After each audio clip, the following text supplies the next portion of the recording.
Hello my dear student, welcome to my YouTube channel AK math classes. जैसा कि आप लोग जान रहे हैं कि यूपीएसआई के फॉर्म आ चुके हैं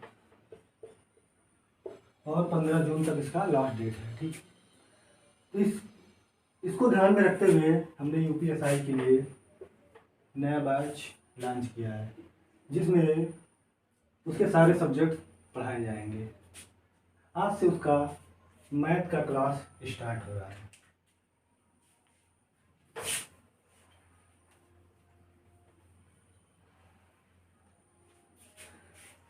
अब देखो, हम लोग सबसे पहले मैथ में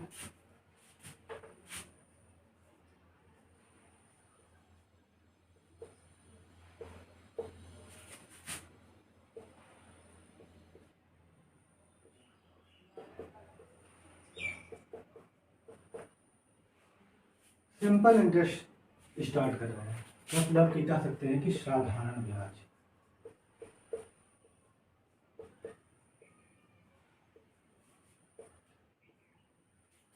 ये चैप्टर कंपटीशन के लिए बहुत इम्पोर्टेंट है, मतलब ऐसा कोई एग्जाम नहीं कंपटीशन का जिसमें साधारण ब्याज के सवाल ना आते हों। ठीक, तो इसको ध्यान में रखते हुए सबसे पहले साधारण ब्याज के क्लास को स्टार्ट किया जाता है। अब देखिए, साधारण ब्याज क्या होता है। सबसे पहले हम लोग ब्याज की बात करते हैं। देखो, ब्याज दो तरह से लगता है। ठीक, एक होता है साधारण ब्याज, जिसको हम लोग एसआई बोलते हैं, और एक होता है चक्रवृद्धि ब्याज, या जिसको हम लोग कंपाउंड इंटरेस्ट बोलते हैं, यानी साधारण ब्याज।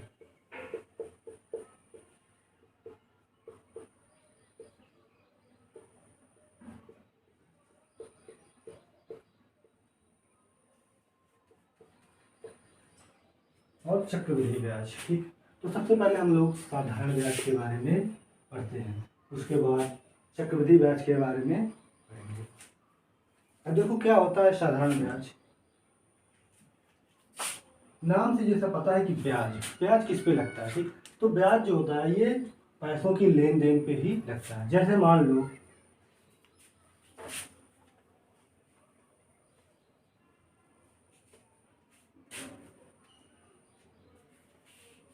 लो कि आप किसी से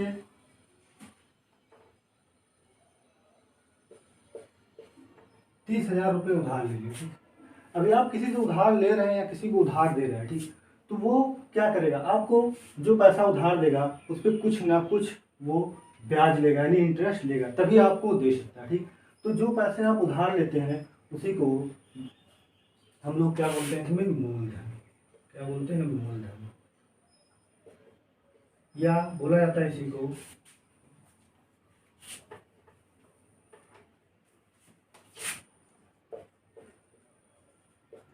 मूलधन, या बोलते हैं इसको प्रिंसिपल।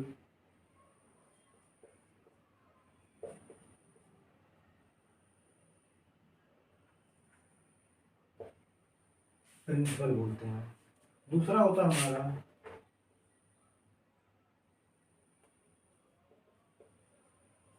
समय, जिसको हम लोग टाइम बोलते हैं।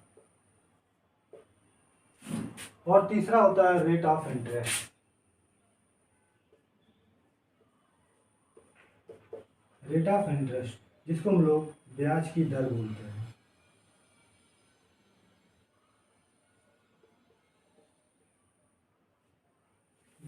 अब मूलधन को हम लोग, क्योंकि ये प्रिंसिपल वैल्यू है, इसलिए इसको पी से डिनोट करते हैं। समय जो होता है इसको टी से, और जो रेट ऑफ इंटरेस्ट होता है इसको आर से डिनोट करते हैं। अब ये तीन चीज़ें जानना बहुत ज़रूरी है कि मूलधन क्या होता है, समय क्या होता है, और ब्याज की दर क्या होती है। अब मान लो आपने किसी से क्या किया, कुछ पैसे उधार ले लिए। ठीक, जैसे मान लो आपको आवश्यकता है। ठीक, आपने किसी के, आपके कोई दोस्त हो या आपके कोई रिलेटिव, या गांव में जैसे होता है कि किसी को इमरजेंसी पड़ती है, तो लोग क्या करते हैं, गांव में कुछ लोग ऐसे होते हैं जो पैसे को, ठीक है, ब्याज पे देते हैं। ठीक, आप उनके पास गए, सोचे कि बैंक में जाने से अच्छा है कि चलो भैया गांव के सेठ जी से पैसे ले लेते हैं और दे दिया जाए, क्योंकि बैंक में बहुत सारा प्रोसेस होता है लोन लेने के लिए, और पैसा लेने में काफ़ी टाइम लग जाएगा, और आपको बहुत जल्दी आवश्यकता है। तो आप क्या किए, गांव में गए और गांव के सेठ जी से बोला कि सेठ जी, हमको 30,000 रुपये उधार ले लीजिए, ठीक। तो जो आपने उनसे उधार लिया उसी को मूलधन होता है, ठीक। लेकिन अब सेठ जी कहेंगे कि भैया 30,000 उधार तो ले रहे हो लेकिन दोगे कब? तो आपने कहा ठीक है सर सेठ जी, रुकिए हम आपको 2 साल में दे देते हैं, ठीक, 2 ईयर। तो जो आपने 30,000 लिया, आपने वादा किया कि हम उसको 2 साल में दे देंगे, तो वही हमारा 2 साल क्या होता है, समय होता है, ठीक। अब सेठ जी ने बोला कि भाई ठीक है 2 साल में दे दोगे, लेकिन आप 30,000 ले रहे हो, हम इस पे कुछ ना कुछ ब्याज लेंगे। तो बोले भैया कितना चाहिए? तो उन्होंने कहा ठीक है आप 12% ब्याज दे दीजिएगा। और वो इस पे एग्री हो गए कि चलो भैया इमरजेंसी है तो 12% पे ही हम ले लेते हैं, ठीक। तो मतलब कि जो पैसे हमने उधार लिए उसको हम लोगों ने बोला मूलधन या प्रिंसिपल, ठीक। कितने समय के लिए लिए उसको हम लोग बोलते हैं टाइम, ठीक। और किस रेट पर लिए, ठीक, उसको हम लोग रेट ऑफ इंटरेस्ट बोलते हैं, ठीक। जैसे कि यहाँ पे 12%, ठीक। तो ये सारे डाटा हो गए साधारण ब्याज के लिए, ठीक। अब बात आती है कि चलो ठीक है 12% में ले लिए, ठीक। 2 साल बाद तो हमें वापस करना पड़ेगा, ठीक। तो जो पैसे हम वापस करेंगे तो वो तो है नहीं कि जो मूलधन लिए थे केवल उतना ही वापस करना पड़ेगा, यानी मूलधन के साथ साथ हमें ये ब्याज भी देनी पड़ेगी, ठीक। तो टोटल जो दिया जाता है अमाउंट उसको हम लोग बोलते हैं मिश्र धन, उसको हम लोग बोलते हैं मिश्र धन, ठीक। या कह सकते हैं उसको अमाउंट, इसीलिए इसको ए से रिप्रेजेंट किया था, ठीक। तो वो कितना पैसा वापस करेगा? एक तो जितना उधार लिया था यानी मूलधन यानी फी, और जो इंटरेस्ट उसने लिया, ठीक। तो इंटरेस्ट हम लोग कितना 12% लेते हैं, ठीक। उसी को हम लोग 12% यानी हम उसके साथ साथ इंटरेस्ट भी वापस करेंगे, ठीक।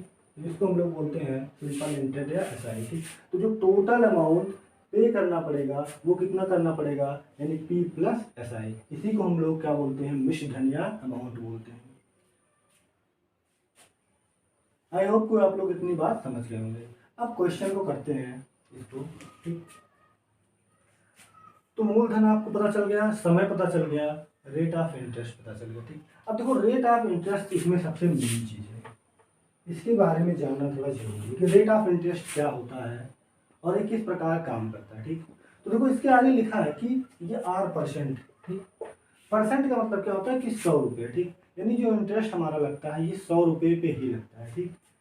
यानी आप जितना भी लेंगे तो 100 के हिसाब से उतने पैसे पे आपको इंटरेस्ट देना पड़ेगा। जैसे यहाँ पे 8% या 12%, 12% का मतलब क्या हुआ कि 100 रुपया अगर आप किसी से उधार ले रहे हैं, ठीक, 100 रुपया किसी से उधार ले रहे हैं तो आपको उस 100 रुपये पे 12 रुपये ब्याज देना पड़ेगा, ठीक।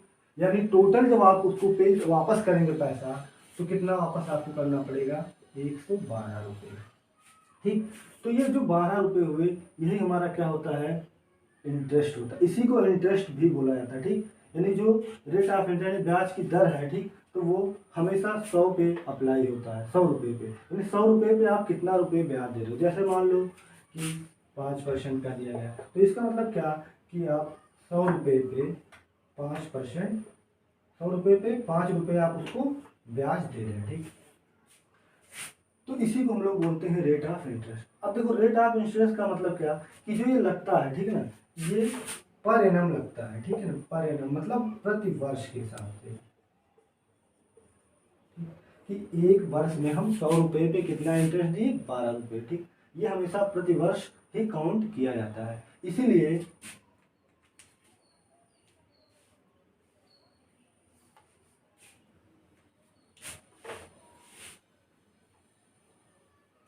अब एक चीज ध्यान देना, ये बहुत इंपॉर्टेंट बात है क्या कि एक साल में कह सकते हैं हम लोग कि जो रेट ऑफ इंटरेस्ट होता है वो क्या होता है, यानी एक साल में 100 रुपये पर 100 रुपये पर लगने वाला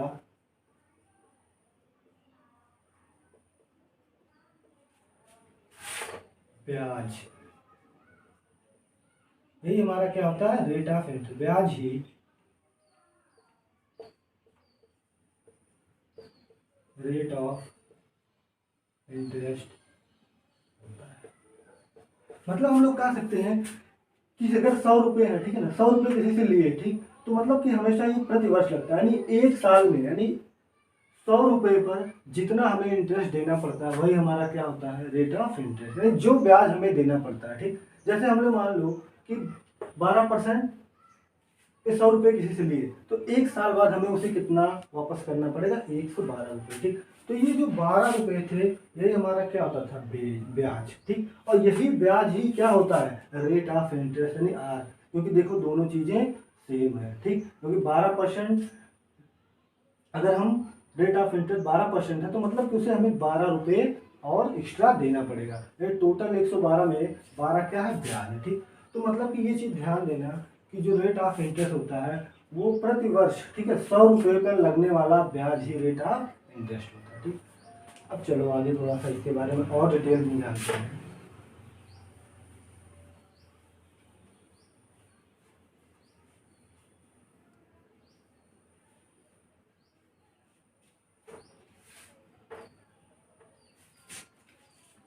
ये इम्पोर्टेंट पॉइंट है, इसको नोट करना है। ठीक, अब बात की गई कि 100 रुपये पर एक साल में लगने वाला ब्याज क्या होता है, रेट ऑफ इंटरेस्ट होता है। ठीक, चलो रेट ऑफ इंटरेस्ट अगर देखा जाए तो हम कह सकते हैं कि 100 रुपये पर एक साल में, ठीक है, मिलने वाला ब्याज वही क्या होता है, रेट ऑफ इंटरेस्ट। हम मान लेते हैं कि चलो हमारा रेट ऑफ इंटरेस्ट क्या है, आर है। ठीक, क्योंकि वही ब्याज है तो वही इंटरेस्ट आर है। ठीक, तो अगर 100 रुपये पर एक साल में हमें आर मिला ब्याज, ठीक, तो हम कह सकते हैं कि 1 रुपये पे कितना मिलेगा, एक साल में,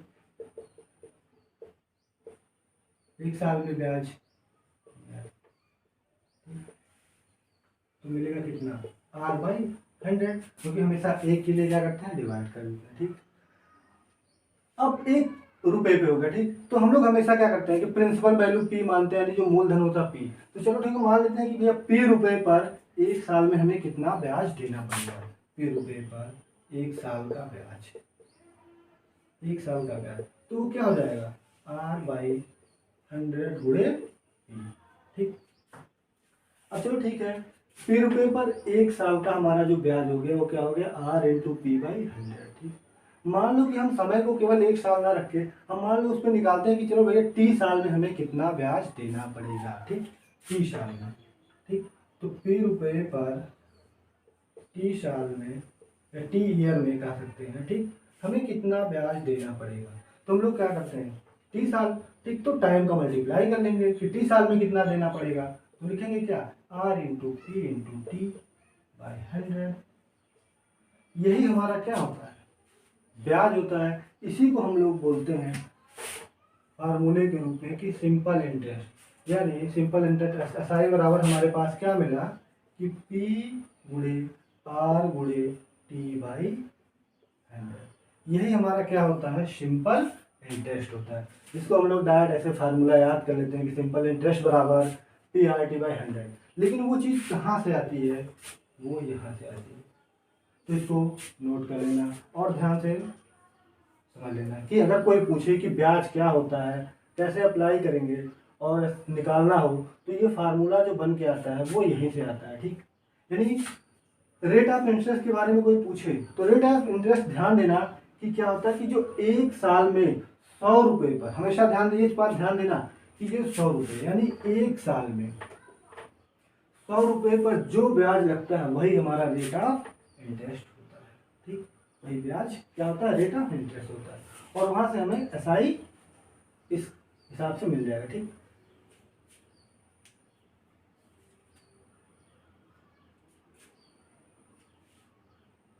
आप लोग नोट कर लीजिए, फिर हम आगे इसके बारे में बात करते हैं।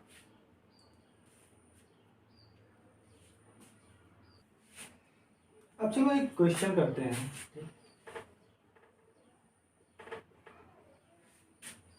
मान लो आपने किसी से 10,000 रुपये उधार लिए, ठीक, यानी P बराबर हम कह सकते हैं क्या कि 10,000। ठीक, 10,000 रुपये उधार लिए, ठीक है ना, कितने सालों के लिए, मान लेते हैं कि 3 सालों के लिए लिए। T बराबर हम कह सकते हैं 3 ईयर,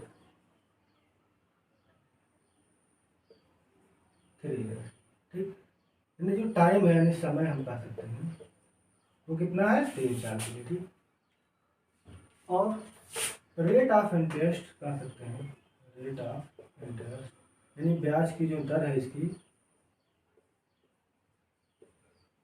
आर, हम मान लेते हैं कि चलो भैया 12%, यानी 10,000 रुपये उधार लिया गया 3 साल के लिए, किस रेट पे 12%, ठीक। अब 3 साल बाद आप उसे कितना वापस करेंगे, यानी अमाउंट के बारे में बात किया जाए, ठीक। तो क्या होता है P प्लस SI। अब देखो जैसे SI अगर तुम्हें निकालना हो तो क्या करोगे, फार्मूला भी मिल गया था कि SI बराबर क्या होता है, P गुणे R गुणे T/100। आप क्या करेंगे, इस फार्मूले में रख के और आराम से निकाल, ठीक। लेकिन देखो अगर हम बाई चांस 1 साल का देखें तो 1 साल में वो कितना रेट यानी कितना उसका रेट ऑफ इंटरेस्ट है, वो 12% है, ठीक। तो 12% मतलब कितना हो गया, यानी अगर उससे पूछा जाए कि 1 साल में वो कितना ब्याज देगा, 3 साल का डायरेक्ट निकालना हो तो इसमें रख के निकाल सकते हो, लेकिन ऐसे अगर देखा जाए तो 1 साल का वो कितना ब्याज देगा, ठीक। तो 10,000 का अगर 12% निकालोगे तो कितना आ जाएगा,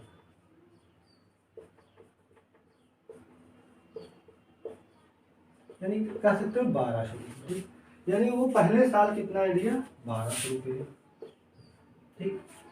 ऐसे चूंकि रेट ऑफ इंटरेस्ट जो है वो 12%, तो ये हर एक साल को उतने यानी जो मूलधन हम लेते हैं उसी पे हर साल उतना लगता चला जाता है, ठीक। तो ये पहले साल का हो गया, यानी पहले साल का 12% था, ठीक, रेट ऑफ इंटरेस्ट। तो उसका सिंपल इंटरेस्ट कितना हमें मिला 1200, ठीक। अगर हम दूसरे साल का निकालें तो वो भी 1200 ही मिलेगा, और तीसरे साल का निकालें तो वो भी हमें 1200 ही मिलेगा, यानी हम टोटल कह सकते हैं कि 3600 रुपये हमें ब्याज देना चाहिए। यानी एक साल में 12%, दूसरे साल पे भी 12% और तीसरे साल पे भी 12%, यानी 12% के हिसाब से हमें 3600 रुपये ब्याज देना पड़ेगा इस 10,000 रुपये पे जो हमने उधार लिया था, ठीक। अब बात किया जाए कि चलो ठीक है, अगर 3600 ब्याज देना पड़ रहा है तो टोटल अमाउंट हमें कितना उसे वापस करना पड़ेगा, ठीक। तो स्वाभाविक सी बात है कि अमाउंट ए बराबर क्या होता है P प्लस SI, कह सकते हैं कि 10,000 लिया गया था और प्लस 3600 रुपये इंटरेस्ट हो गया, यानी 10,000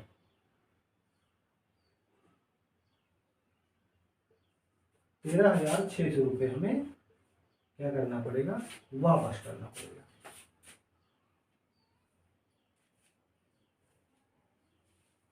एक तो मेथड ये हो गया इसको लगाने का, ठीक। अब एक चीज़ और हम आपको बताते हैं जिसका यूज करके आप सवाल को और आसानी से भी लगा सकते हैं, ठीक। जैसे जो पैसा हम उधार लेते हैं या देते हैं, ठीक है ना, वो हमारा पैसा क्या होता है, यानी वो 100% पैसा होता है, ठीक।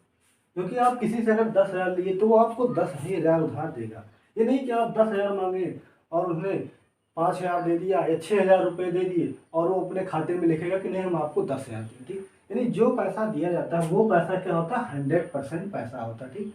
यानी ये बेस जो इसका होता है वो कितना होता है 100%, ठीक। तो अगर आप किसी से 100% ले रहे हैं, ठीक,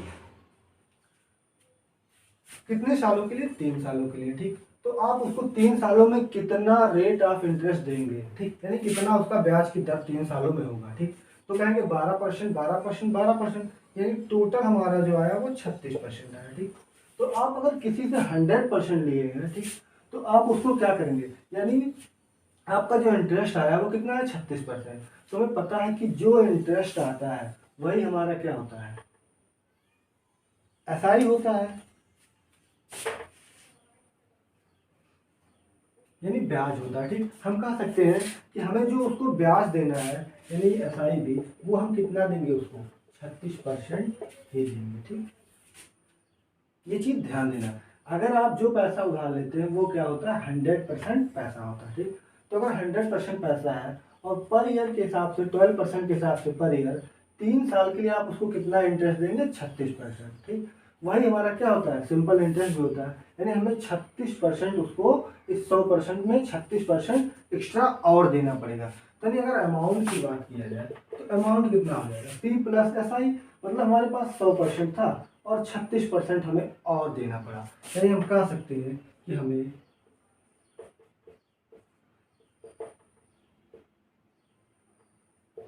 136% हमें रिटर्न करना पड़ेगा उसे।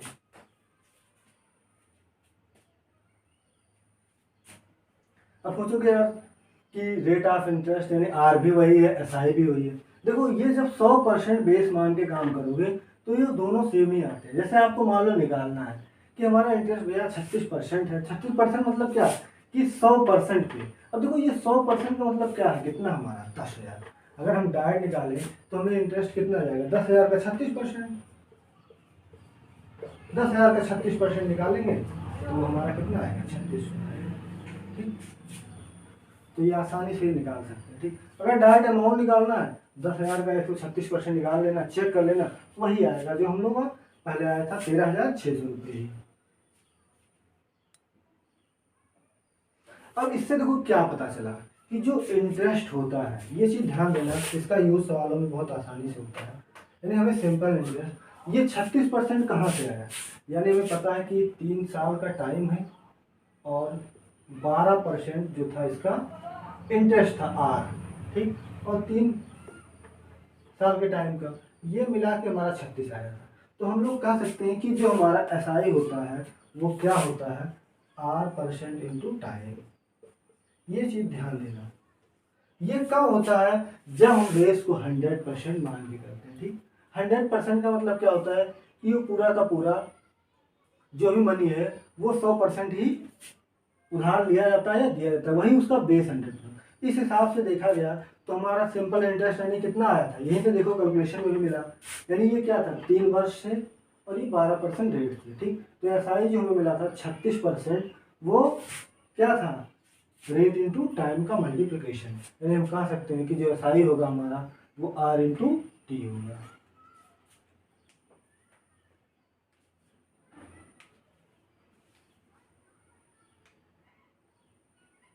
अब देखो सोचोगे तुम लोग कि सर एस आई तो होता है PRT/100।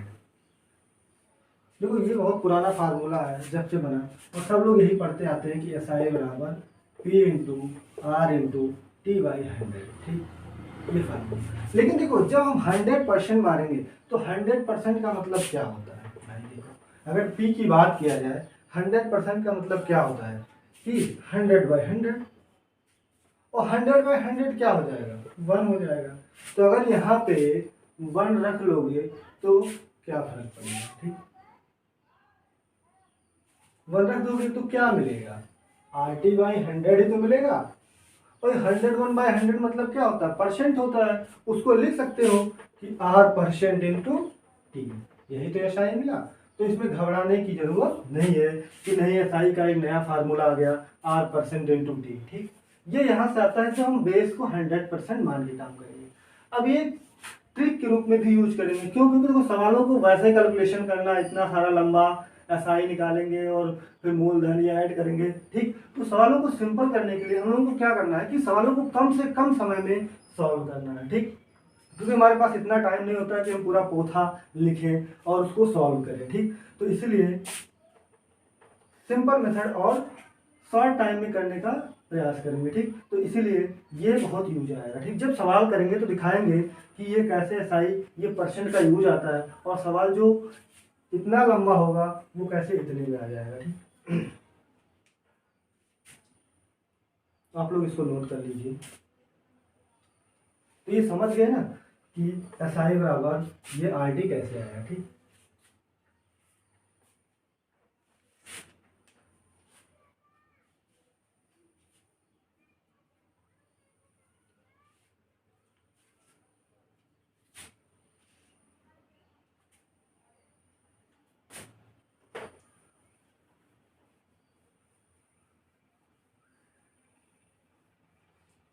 अभी इस पे बेस एस आई बराबर RT% इंटू टी, इस पे अभी क्वेश्चन करवाते हैं। अब एक चीज़ और ध्यान देना कि अगर मान लो इस टाइप के सवाल आए तो कैसे करेंगे। ठीक, जैसे मान लो कि तुम्हें दो चीज़ दिया है, एक प्रिंसिपल वैल्यू गिवन हो और एक अमाउंट गिवन हो।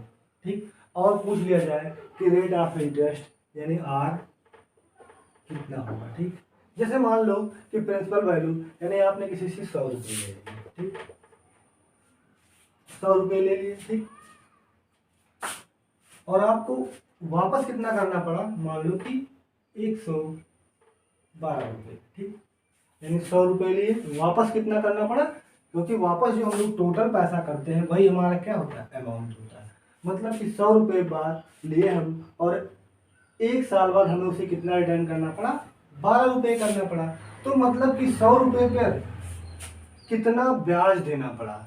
यानी अगर ब्याज की बात किया जाए कि 100 रुपये पे कितना ब्याज देना पड़ा, तो हमें पता है कि जो अमाउंट होता है वो क्या होता है, प्रिंसिपल वैल्यू प्लस SI, ठीक। तो हमने देखा भैया कि 100 रुपये है, 112 वापस करना पड़ा। मतलब कि ये जो 12 रुपये है ये हमें ब्याज देने पड़ रहे हैं, ठीक। ये 12 रुपये क्या करने पड़ रहे हैं, ब्याज देने पड़ रहे हैं। और अभी हमने बताया कि 100 रुपये पर 1 साल में लगने वाला ब्याज ही क्या होता है, हमारा रेट ऑफ इंटरेस्ट होता है। तो सीधे का सीधे हम कह सकते हैं कि R बराबर 12%, यानी जो ब्याज होगा वही हमारा क्या होगा, रेट ऑफ इंटरेस्ट ही होगा। तो हम आसानी से, नहीं तो हमें क्या करना पड़ता, SI निकालते, फिर यहाँ से P निकालते, ठीक है, फिर फार्मूले में रखते। R बराबर क्या होता, तो R बराबर लिखते हैं ऐसे कि R बराबर SI इंटू 100/, R निकालना है तो P इंटू T करते। इतना सारा काम करने के बाद वो चीज़ मिलता है, ठीक। तो डायरेक्ट ये ध्यान देना कि हमेशा कि 100 रुपये पर, ठीक, 1 साल में लगने वाला ब्याज ही क्या होता है, हमारा रेट ऑफ इंटरेस्ट। जैसे और क्वेश्चन के बारे में बात करते हैं। ये तो चलो 1 साल के लिए था, तो हम लोगों ने क्या किया कि डायरेक्ट निकाल लिया। अब मान लो साल को चेंज कर दे, अमाउंट को भी बढ़ा दे, 100 ना दे, तो हम कैसे काम करेंगे।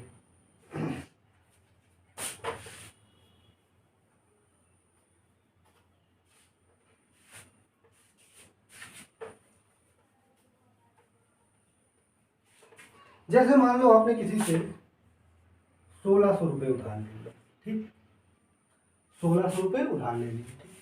और 2 साल बाद, ठीक, देखो हम टाइम को अब चेंज कर दिए, 1 साल ना करके 2 साल कर दिए। 2 साल बाद आप उसको दे दिए 1600, मान लो 64 रुपये वापस किए, ठीक। यानी आपने 1600 रुपये उधार लिया और 2 साल बाद आपको कितना वापस करना पड़ा, 1664 रुपये।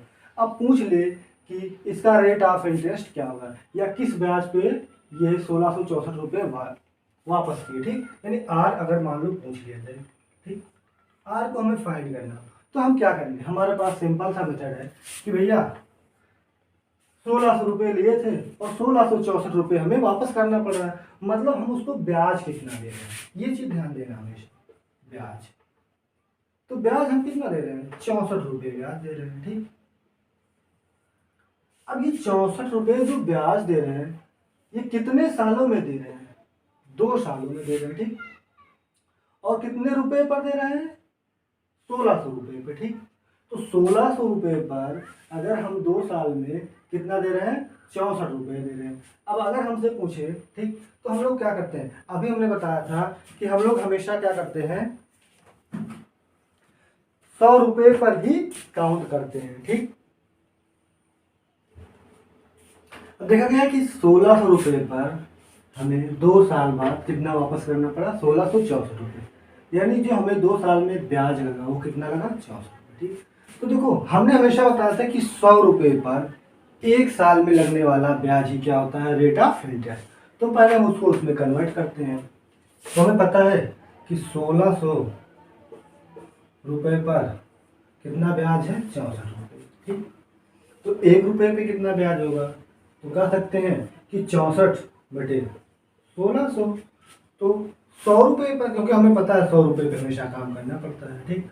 तो 100 रुपये में कितना हो जाएगा, कह सकते हैं कि 64/1600, ठीक। अगर इसको देखा जाएगा 16 चौक 64।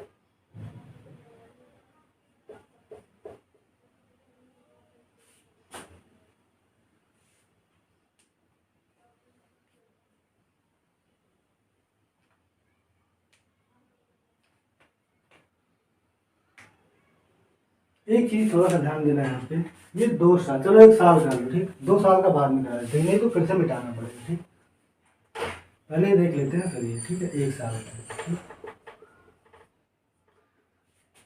तो देखो, अगर 100 रुपये नहीं रहेंगे, ठीक, तो उसको क्या करोगे, इस तरह से बना लोगे, ठीक। और पता चल गया, अब ये 4%, ठीक, हमें पता था कि 4 रुपये ब्याज देना पड़ेगा, ठीक है ना, कितना, 4 रुपये, ठीक। तो हमें पता है कि 100 रुपये पे 4 रुपये, और 100 रुपये पर ही लगने वाला ब्याज हमारा क्या होता है, रेट ऑफ इंटरेस्ट। यानी हम कह सकते हैं कि जो आर है हमारा कितना आ गया, 4%। अब हम आगे सवालों में 2 साल, 4 साल, 6 साल सब करके किया जाएगा, ठीक। बस आज की क्लास यहीं पे समाप्त करते हैं, और वीडियो पसंद आए, ठीक है, तो आप लोग लाइक शेयर जरूर करें और सब्सक्राइब कर लें।